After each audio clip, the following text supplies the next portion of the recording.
Hi friends, I am ज्योति। आज हम बात करेंगे कि हमें इंटरव्यूअर के सामने डेमो कैसे देना है। इस बारे में कुछ पॉइंट डिस्कस करेंगे। तो फ्रेंड्स, सबसे पहला पॉइंट ये आता है कि जब भी हम इंटरव्यूअर के सामने डेमो देने जाएं तो हमें हमारे ड्रेस कोड का ध्यान रखना बहुत ज़रूरी है। तो हमारा ड्रेस कोड क्या होना चाहिए, हमें कैसे कपड़े पहनने चाहिए, इस बारे में मैंने पिछले वीडियो में आपको बताया है। तो फ्रेंड्स, वीडियो अवश्य देखिए जिससे आपको बहुत हेल्प मिलेंगी। तो फ्रेंड्स, हमें हमारे ड्रेस कोड का ध्यान रखना क्यों ज़रूरी है? हमें हमारे ड्रेस कोड का ध्यान रखना इसलिए ज़रूरी है क्योंकि यदि आप इंटरव्यूअर के सामने डेमो देने जा रहे हो, आप टीचर बनकर जा रहे हो, तो आपको ऐसे टीचर दिखना भी ज़रूरी है। तो फ्रेंड्स, इस चीज़ का आप अवश्य ध्यान रखें। फिर सेकंड पॉइंट ये आता है कि जो सब्जेक्ट आप पढ़ाने जा रहे हो, जो सब्जेक्ट आपको इंटरव्यूअर के सामने पढ़ाना है, तो उस सब्जेक्ट में आपकी अच्छी खासी मजबूती से पकड़ होनी चाहिए। इस सब्जेक्ट के बारे में आपका अच्छा खासा नॉलेज होना चाहिए। क्या होता है ना फ्रेंड्स, यदि आप बच्चों के सामने, यदि स्टूडेंट की क्लास में आप डेमो देते हो तो आपको इतनी दिक्कत नहीं आती है, क्योंकि आपको क्या होता है कि बच्चों को पढ़ाना होता है। तो यदि बच्चा 4th-5th क्लास का है, यदि वो बच्चा ब्रिलियंट हुआ, फिर भी वो किस क्रॉस क्वेश्चनिंग नहीं करेगा तो किस लेवल की करेगा? 6th-7th तक की।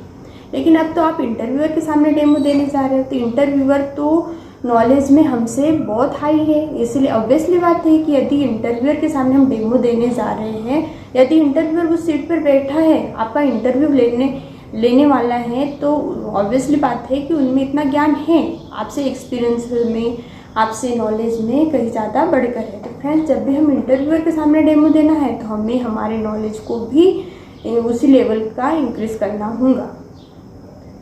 तो हमें इंटरव्यूअर को ध्यान में रखते हुए हमारे सब्जेक्ट से रिलेटेड हमेशा हमारी सारी जानकारी, हमारे नॉलेज को उस हद तक इंक्रीज़ करना है ना।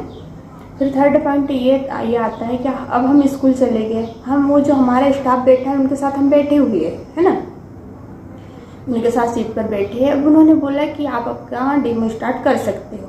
तो फ्रेंड्स, अब हम उस सीट से उठकर ब्लैक बोर्ड तक जा रहे हैं, तो उस टाइम पर आपका कॉन्फिडेंट लेवल है ना, कुछ लोगों का तो ऐसा होता है कि अब मैडम सर ने तो परमिशन दे दी, अब तो हमें पढ़ाना होगा, पता नहीं वो घबरा जाते।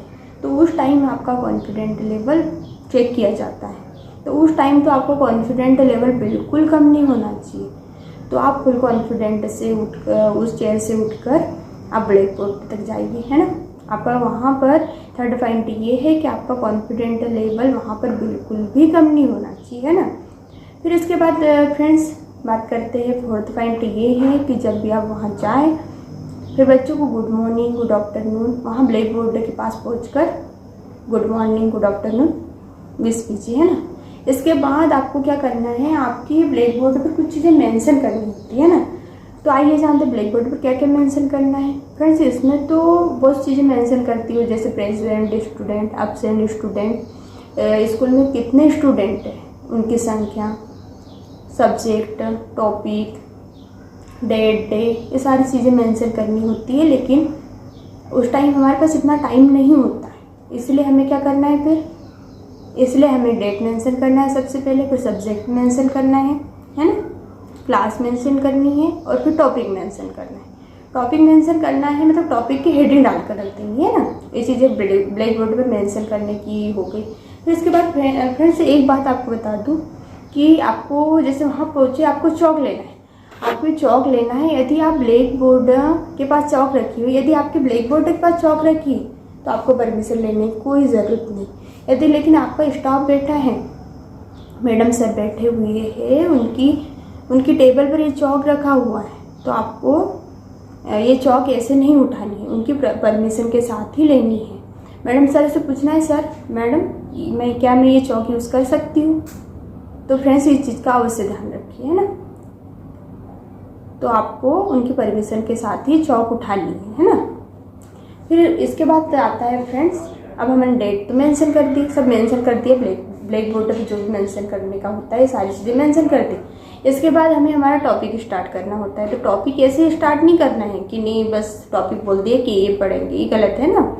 तो आपको क्या इसके बाद क्या करना होता है, इसके बाद जो भी आपका टॉपिक है, यूँ ही मतलब बच्चों को डायरेक्ट ना बताएं कि ये हमारा टॉपिक है, तो बच्चों से क्या करें, बच्चों की आज हमारा टॉपिक जैसे मान लो कुछ पर्यावरण ले लिया है ना, तो पर्यावरण को बच्चों को अपने डेली लाइफ से जोड़ते हुए उस टॉपिक को बच्चों से निकलवाना होता है।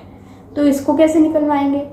अब अपन ऐसे ले लेते हैं कि जैसे किसी बच्चे को खड़ा कर दिया, उससे पूछ लिया कि बेटा आप कहाँ रहते हो। बच्चों से पूछ लिया, बच्चों ने बोला कि हम गांव में रहते हैं, शहर में रहते हैं। फिर उनसे पूछ लिया कि आपके घर के आसपास क्या है। बच्चे बोलेंगे पेड़ पौधे, नदी, तालाब, झरने, जो भी है, गार्डन, ये सारी चीज़ें है ना। तो उनसे पूछ लिया, उन्होंने बोला कि ये है ना। फिर इसके बाद क्या करेंगे? अपन बच्चों से पूछेंगे बच्चे पेड़ पौधे किसके अंतर्गत आते हैं, या फिर ये बोल देंगे बच्चे अपने ये आपके ऊपर जो घूम रहा है ये क्या है। बच्चे बोलेंगे फैन है। तो बच्चों हमें इससे क्या मिलता है? बच्चे बोलेंगे हवा मिलती है। तो बच्चों से पूछेंगे ये हवा किसके अंतर्गत आती है। इस तरह से आपका टॉपिक निकाल सकते हैं ना। या फिर सेकंड मतलब दूसरा तरीका हमारे पास ये है कि हमने यहाँ डायग्राम बना दिए, जैसे नदी, तालाब, पेड़ पौधे, और बच्चे से पूछ लिया बच्चे क्या है। बच्चे बोलेंगे कि नदी, तालाब, है ना। तो वो लिख दिए, है ना।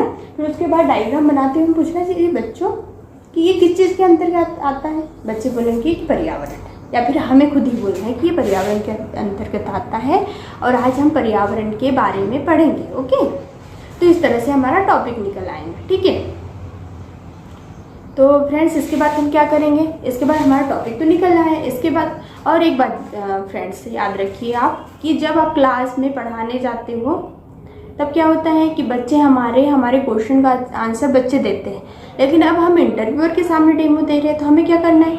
अब इंटरव्यूअर तो हमें जवाब देने वाले हैं नहीं, तो क्या हमें क्वेश्चन करना है? नहीं करना है, हमें क्वेश्चन करना है फ्रेंड्स, और उसका आंसर भी हमें ही देना है। ऐसा नहीं कि अब क्वेश्चन का आंसर देने वाले तो कोई है नहीं तो अपन क्वेश्चन ही नहीं करो, है ना। ये गलत है, इससे तो हमारा पूरा डेमो ही खराब हो जाएगा, है ना। हम तो उसी टाइम रिजेक्ट भी हो जाएंगे, है ना। ऐसा तो हम पढ़ाएंगे नहीं, बिल्कुल जो भी आ रहा है हम ब्लैक बोर्ड पर लिख दिए, हो गया, ऐसा नहीं करना है। तो हमें क्वेश्चन भी खुद ही करना है और उसका आंसर भी हमें खुद ही देना है ना। इस चीज़ का अवश्य ध्यान रखें, है ना। फिर इसके बाद जो भी टॉपिक से रिलेटेड है उसके अंतर्गत जो भी सारी चीज़ें आती है आपको अच्छे से एक्सप्लेन करते हुए पढ़ानी है ना। अब पढ़ाना कंप्लीट हुआ, इसके बाद क्या आता है?